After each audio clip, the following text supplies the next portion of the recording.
Hai Sobat Film, untuk kesempatan kali ini aku akan mereview film yang berjudul Home for Rent dengan genre horor, misteri, dan thriller. Film menceritakan sekelompok sekte sesat yang mengincar satu anak perempuan. Hal itu membuat orang tuanya berusaha sekuat tenaga menyelamatkan putri mereka dari bahaya tersebut. Nah, bagaimanakah sekte tersebut? Penasaran? Langsung saja, inilah dia, Rumah untuk Disewakan. Film akan bercerita pada seorang ibu rumah tangga yang bernama Ning yang sedang mengecek apartemen miliknya bersama dengan seorang makelar yang bernama Tom, di mana kondisi apartemennya sangatlah kacau gara-gara penyewa sebelumnya yang tidak bertanggung jawab. Kondisi finansial Ning dan keluarganya sedang tidak baik-baik saja, sehingga Ning berharap suaminya akan setuju untuk menyewakan rumahnya kepada salah satu kliennya Tom, yang mungkin sedang membutuhkan tempat tinggal di Thailand, dan tinggal di apartemen ini untuk sementara waktu.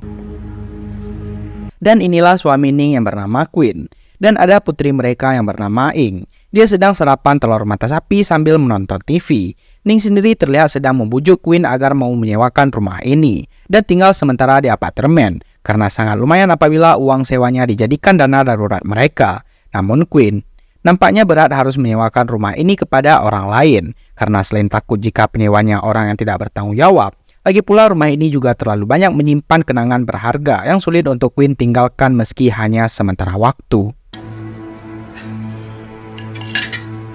Karena Queen masih belum ikhlas menyewakan rumahnya, Ning sendiri berinisiatif untuk melamar pekerjaan dan mengikuti wawancara bersama para pelamar lain. Setelah wawancara, Ning langsung pulang ke rumah yang di situ dia melihat suaminya sedang memegang sebuah buku sambil mengobrol dengan wanita tua yang ternyata adalah kliennya si Tom, alias orang yang ingin menyewa rumah ini.คุณหนิงกลับมาแล้วนะครับ Beliau bernama Nyonya Ratri dan anaknya yang bernama Dr. Nut. Mereka berdua adalah ibu dan anak yang sama-sama satu profesi, yaitu seorang dokter.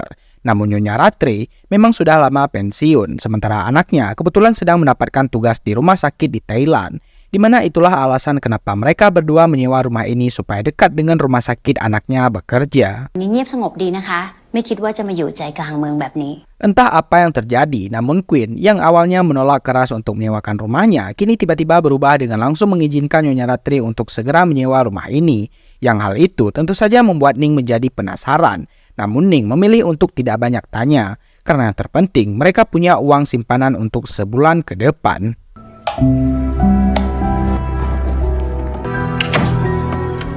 Setelah berpindah, Ning pun berpamitan kepada Bibi Pon, seorang tetangga rumahnya yang bersebelahan dengan rumah Ning. Beliau merupakan orang yang baik, selama ini sudah dianggap sebagai keluarganya sendiri. Singkat cerita, Ning dan keluarga terlihat sudah berada di apartemen tepat saat Ing putri mereka berulang tahun, di mana Ing nampaknya kurang suka dengan hadiah yang diberikan oleh ibunya, karena Ing sedang suka sekali dengan sebuah boneka gurih yang merupakan karakter jadul sudah lama yang tidak diproduksi lagi. Ketika waktu istirahat, Ning mengajak suaminya untuk tidur di kamar. Namun Queen lebih memilih untuk tidur di atas sofa, yang di situ Ning tak sengaja melihat buku bersampul merah yang sempat diberikan oleh Nyonya Ratri. Entah buku apa itu. Namun Ning tidak ingin ikut campur urusan suaminya. Ketika Ning sedang menggoda Queen untuk melakukan, disitulah Ning menemukan tato bergambar segitiga pada dadanya, di mana Queen beralasan jika tato tersebut didapatkan saat sedang minum-minum bersama rekan kerjanya. Esok paginya, Ning bermaksud pergi ke rumah untuk mengambil beberapa barang di gudang belakang. Yang di situ ada Dr. Nuts yang kebetulan sedang tidak praktek di rumah sakit. Ning mendapati beberapa keanehan yang terjadi, misalnya seperti tirai yang tiba-tiba ditutup dari dalam. Lalu tato Dr. Nuts yang bentuknya mirip sekali dengan tato suaminya. Kemudian saat Ning meminta Dr. Nuts untuk membawakan surat yang dikirim dari kantor pos, beliau mengunci rapat pintu masuk, seolah takut apabila Ning masuk ke dalamnya. Dan tak lama muncullah pesan dari si Bibi yang mengatakan untuk mampir dulu sebentar ke rumahnya. นี่ค่ะ ขอบคุณค่ะ Selama beberapa hari, mereka tinggal di rumah Ning. Si Bibi diam-diam suka memperhatikan dan mengawasi mereka dari kejauhan, di mana beliau menemukan beberapa kejanggalan yang tidak biasa, seperti Dr. Dus yang terlihat seperti bukan seorang dokter. Hampir setiap hari dia dan ibunya hanya berdiam diri di dalam rumah tanpa pernah keluar. Lalu ada burung gagak yang sengaja digantung di atas jendela. seperti ada sebuah jimat yang diperuntukkan untuk ilmu hitam. Namun yang lebih anehnya lagi, setiap jam 4 pagi, mereka selalu bangun untuk melantunkan sebuah mantra tepat di depan kamar tidur Ing. Sesampainya di apartemen, Ning langsung memeriksa database petugas medis untuk memastikan kedokterannya Nyonya Ratri. Yang betapa terkejutnya Ning saat menemukan bahwa Nyonya Ratri tidak terdaftar sebagai petugas medis, dan Queen yang baru datang pun langsung memberi paham tentang Nyonya Ratri yang sudah lama pensiun, sehingga ada kemungkinan nama beliau sudah dihapus dari database tersebut. Saat malam hari, ketika mereka sedang tertidur lelap, pintu tiba-tiba terbuka sendiri, disusul dengan Ing yang terbangun sambil mengatakan bahwa ada seseorang di dalam kamar mereka. Sehingga Ning langsung berdiri untuk memeriksanya. Yang di situ, kita akan melihat pintu lemari terbuka dengan sendirinya. Yang ketika Ning periksa, tiba-tiba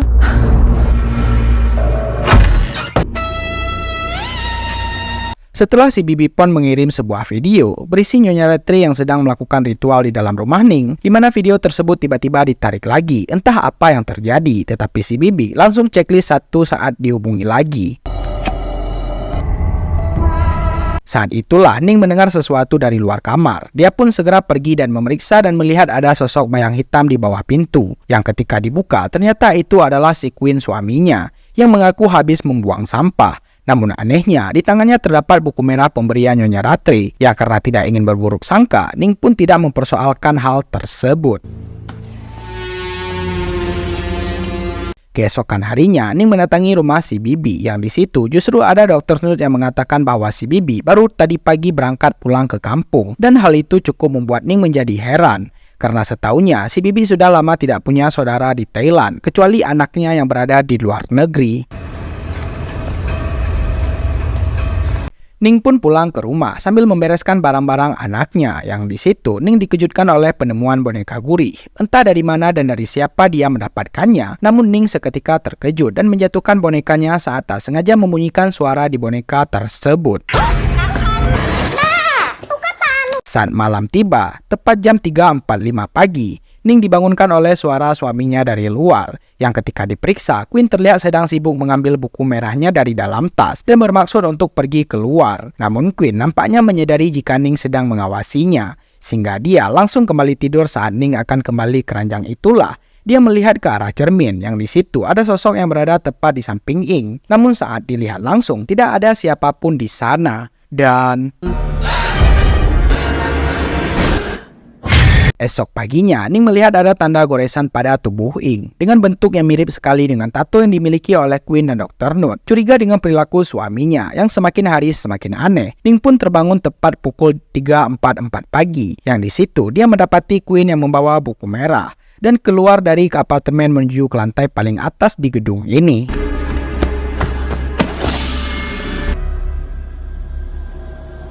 Karena penasaran, Ning pun nekat mengikuti suaminya sampai ke rooftop gedung. Yang betapa terkejutnya Ning saat melihat suaminya sedang duduk sambil membaca mantra-mantra aneh dengan ditemani banyak burung gagak, dan tiba-tiba sempat akan pergi, Ning akhirnya kembali dengan maksud merekam kegiatan tersebut sebagai barang bukti. Sehingga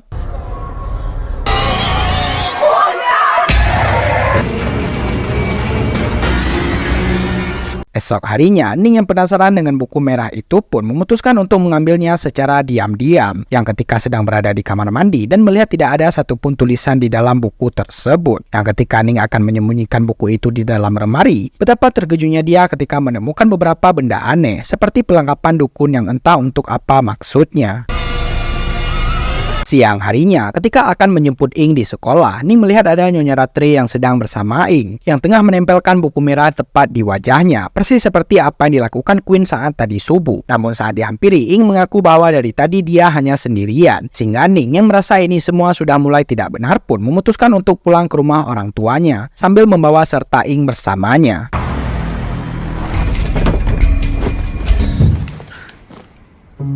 Ya, Queen terlihat sudah berada di dalam mobil. Mereka berdua terlibat pertengkaran yang membuat Queen lepas tangan, hingga membuat pipi Ning sedikit lebab, yang pada akhirnya Ning tetap saja membawa Ing pergi ke rumah orang tuanya. Yang saat mengisi bensin itulah Ning mendapatkan telepon dari orang tuanya bahwa Queen sudah lebih dulu tiba di sana, sehingga Ning memutuskan untuk menginap di hotel dan meminta orang tuanya jangan bicara atau beritahukan dia pergi kemana.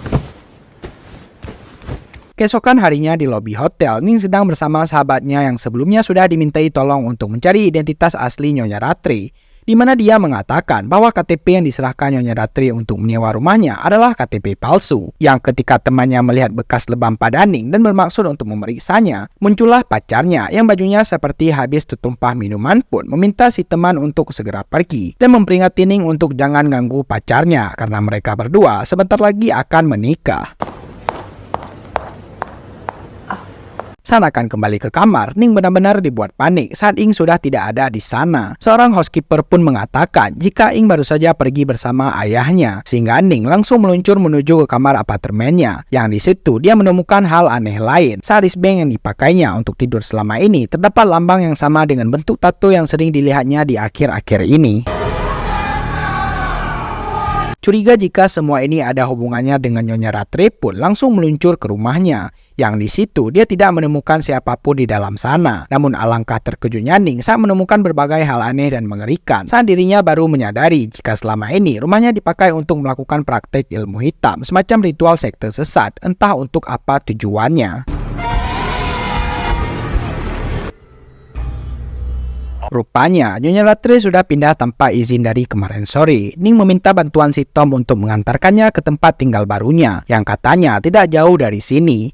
Yang ketika si Tom sedang mencoba menghubungi beliau, Ning tak sengaja melihat tato pada lengan si Tom, di mana bentuknya sama dengan lambang sesat, sehingga Ning yang curiga pun berpura-pura mual agar si Tom menghentikan mobilnya, sehingga Ning punya kesempatan untuk merebut mobil tersebut.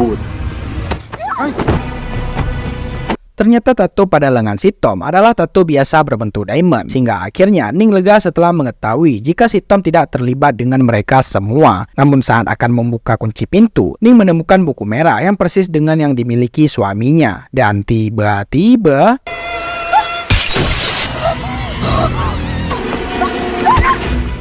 Ya, si Tom ternyata adalah salah satu pengikut sekte sesatnya Nyonya Ratri. Bahkan tato lambangnya tertera di bagian dada, sama seperti si Queen suaminya. Si Tom pun membawa Ning ke dekat danau, dengan cara dimasukkan ke dalam koper dan bermaksud untuk membuangnya ke dalam air. Yang di situ alarm ponselnya pun berbunyi yang menunjukkan pukul 3.45 dan 15 menit lagi sebelum dilakukannya ritual yang rutin dilakukan setiap jam 4 pagi. Dan cerita akan flashback ke 11 tahun yang lalu untuk melihat bagaimana kehidupan Queen di masa lalu sebelum menikah dengan Ning. Yang ternyata Queen pernah memiliki keluarga sebelum rumah tangganya dengan Ning. Dia dikaruniai seorang anak perempuan yang bernama Ja, usianya sama dengan usianya Ing. Namun ibunya Ja kabur entah kemana, sehingga mereka berdua hanya tinggal berdua saja di rumah ini.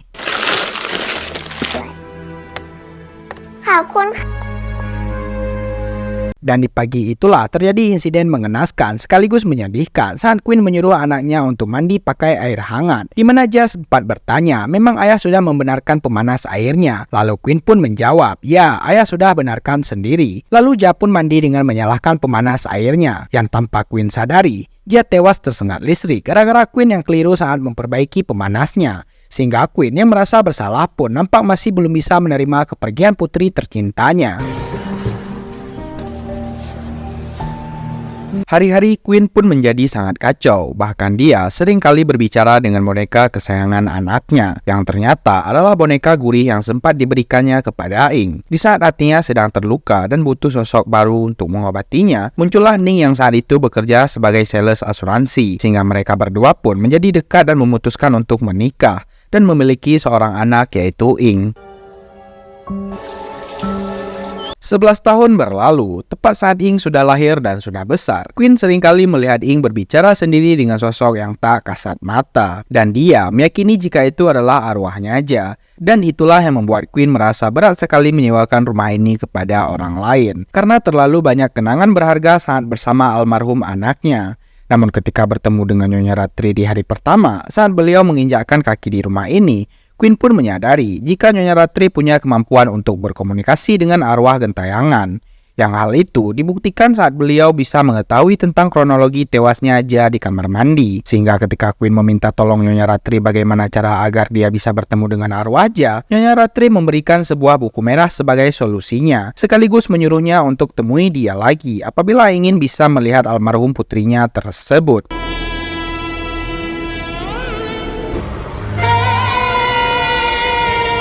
Sejak hari itu, Queen diminta untuk jangan menyembah Tuhan, melainkan percayalah pada sosok entitas gaib. Orang yang menutup tirai waktu Ning akan mengambil barang di gudang ternyata adalah Queen sendiri. Yang mana setiap pukul 3.45, Queen selalu bangun untuk persiapan melakukan ritual sesat yang dilakukannya tepat pada pukul 4 pagi dengan harapan bisa melihat dan bertemu dengan arwah Jia putri lamanya.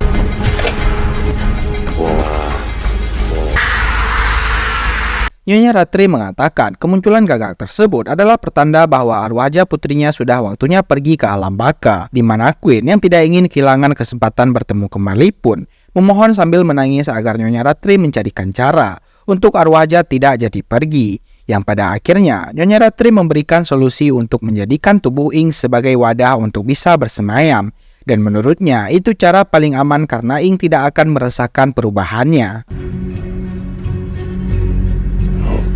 Setelah setuju dengan solusi tersebut, Queen pun memberikan boneka gurih kepada Ing tanpa sepengetahuan Ning, sekaligus meminta tolong Ing supaya mau melakukan sebuah ritual agar teman makhluk halusnya tidak pergi ke alam lain. Yang karena Ing masih kecil dan masih polos, dia pun hanya menurut saja saat Queen mengutarakan permintaan sesatnya tersebut.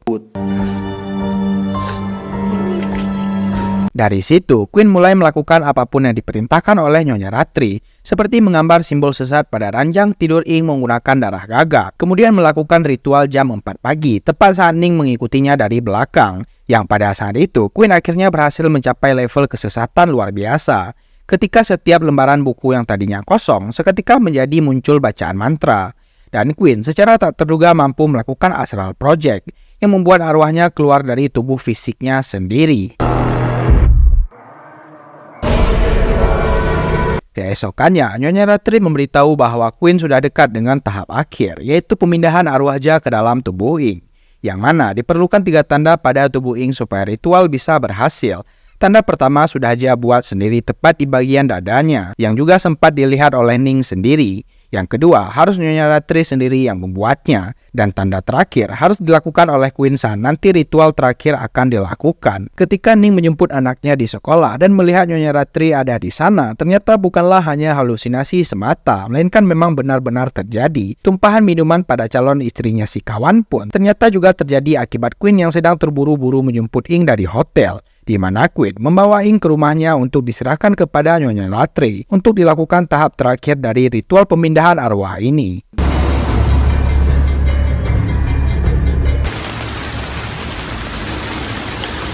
Berlokasikan di rumahnya sendiri, Queen menggunakan darahnya untuk membuat simbol tersebut pada kening Ing, yang setelah semua persyaratan sudah dilakukan, Queen diminta untuk turun dulu sebentar, sementara Nyonya Ratri dan anaknya akan melakukan proses pemindahan yang hanya dilakukan oleh mereka berdua.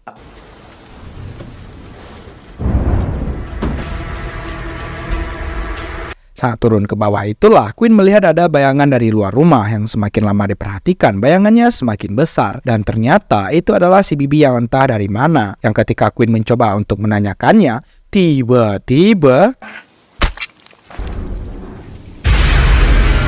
Ya, kita dibuat tidak habis pikir saat mengetahui jika semua ritual yang Queen lakukan adalah untuk kepentingan Nyonya Ratri itu sendiri. Dengan kata lain, Queen telah diperdaya mentah-mentah oleh Nyonya Ratri dan anaknya. Si bibi sendiri juga sudah dirasuki oleh iblis, sehingga hal itulah yang membuatnya berani menikam perut Queen tanpa merasa bersalah. Ternyata Nyonya Ratri juga punya anak yang sudah mati selama puluhan tahun yang lalu.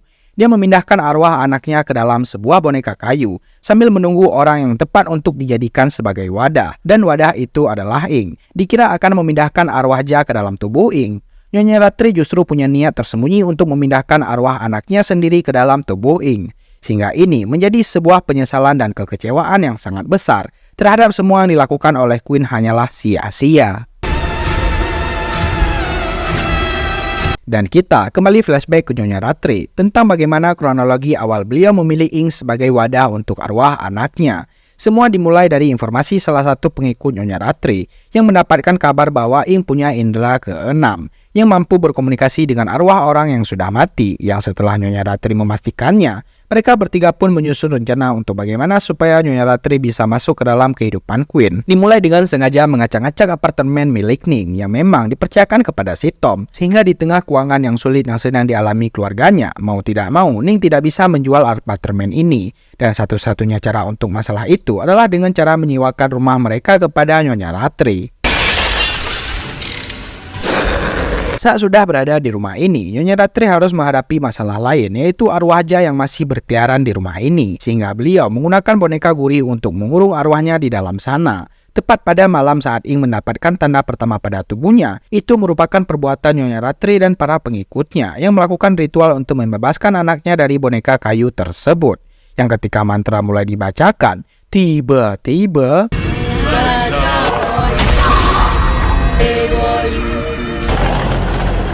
di malam itu juga, si Bibi sedang merekam aktivitas tersebut yang merupakan video yang sempat dikirim kepada Ning, di mana Nyonya Ratri menyadari hal itu sehingga beliau mendatangi rumah si Bibi untuk membuatnya kerasukan yang mengakibatkan si Bibi kehilangan kesadaran. Pada saat Nyonya Ratri menemui Ing di sekolah, disitulah beliau menceritakan tentang sosok yang hidup di dalam tubuhnya, yang ketika usianya 18 tahun. Nyonya Ratri juga membiarkan arwah seorang gadis dari zaman dahulu kala mendiami tubuhnya. Yang untuk lebih jelasnya, Ing diajak ke dimensi lain atau ruang dan waktu yang lainnya. Ing dibawa ke masa lalu, tepatnya 50 tahun yang lalu.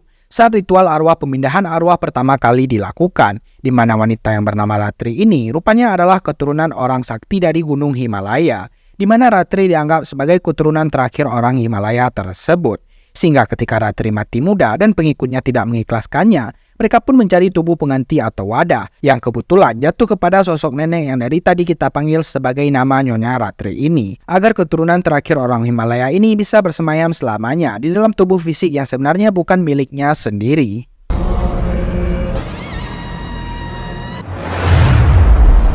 Berpindah ke tempat lain, Tom yang berniat untuk membunuh Ning pun sempat teralihkan perhatiannya ketika mendengar suara alarm yang berasal dari ponsel milik Ning. Yang ketika dia sempat membuangnya ke danau, Ning tiba-tiba sudah menghilang dari dalam koper, di mana Tom akhirnya tewas dengan ditikam menggunakan gunting kebun. Yang di situ Ning mengambil alih ponselnya dan berpura-pura menjadi Tom untuk mengetahui di mana Ing berada saat ini.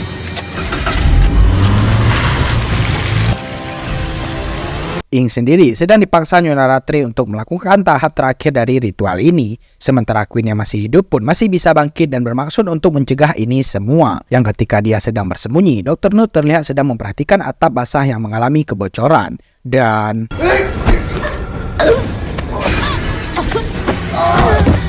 pada akhirnya Queen pun harus tewas kehabisan darah setelah Dr. Nutt menekan luka tikaman si Bibi, di mana Ning sendiri baru saja tiba dan langsung memasukkan beberapa tabung gas ke dalam microwave sehingga terjadi ledakan yang diharapkan yang akan mengganggu jalannya ritual ini.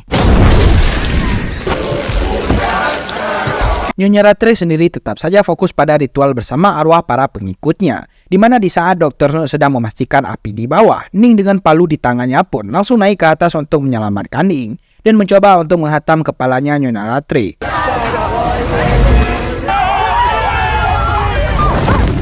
Terlambat bagi Ning, arwah dalam tubuh dalam boneka kayu itu nampaknya sudah mulai menguasai tubuh Ing sepenuhnya. Yang hal itu bisa dilihat dari bola mata mereka yang akan bersatu, di mana Ning yang masih optimis pun langsung menghancurkan boneka kayu tersebut. Ning berhasil menghancurkan si arwah untuk selamanya, di mana sekarang dia harus menghadapi Nyonya Ratri dan Dr. Nutt. Namun tiba-tiba atap yang basah yang mengalami kebocoran pun runtuh di waktu yang tepat, sehingga membuat mereka berempat jatuh tertimpa reruntuhan. Setelah itu, Ing pun bangun dan memindahkan beberapa barang yang menimpa Dr. Nutt. Sekejap Nyonya Ratri senang dan tersenyum kecil karena mengira jika arwah anaknya sudah berhasil masuk ke dalam tubuh Ing.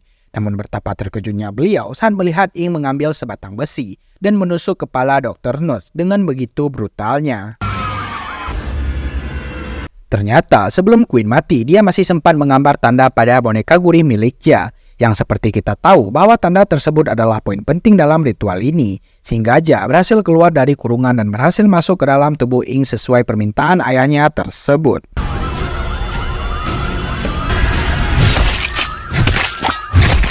Setelah Nyonya Ratri mati, tak lama muncullah polisi yang datang sesuai laporan tentang adanya ledakan. Setelah semuanya selesai, Ing dan Ning terlihat masih dirawat di rumah sakit. Saat Ing menggenggam foto Queen dan Ja, disitulah Ning menjadi penasaran. Dan juga di saat Ing bangun, dia memanggil Ning dengan sebutan Bibi. Hingga akhirnya Ja yang sudah berada di dalam tubuh Ing meminta maaf bahwa dia tidak tahu di mana arwah Ing berada saat ini. Karena dia hanya bangun dan sadar sudah berada di dalam tubuh Ing anaknya. Setelah itu, kini keduanya tinggal di rumah orang tua Ning, dengan Ja yang tetap dianggap sebagai anak sendiri. Bahkan di saat Ning sedang mengantarkan Ja ke sekolah menggunakan sepeda, Ning mengambil tangan Ja untuk dilingkarkan kepada tubuhnya, pertanda bahwa Ning sudah pasrah dan menerima semua yang terjadi. Dan film pun berakhir.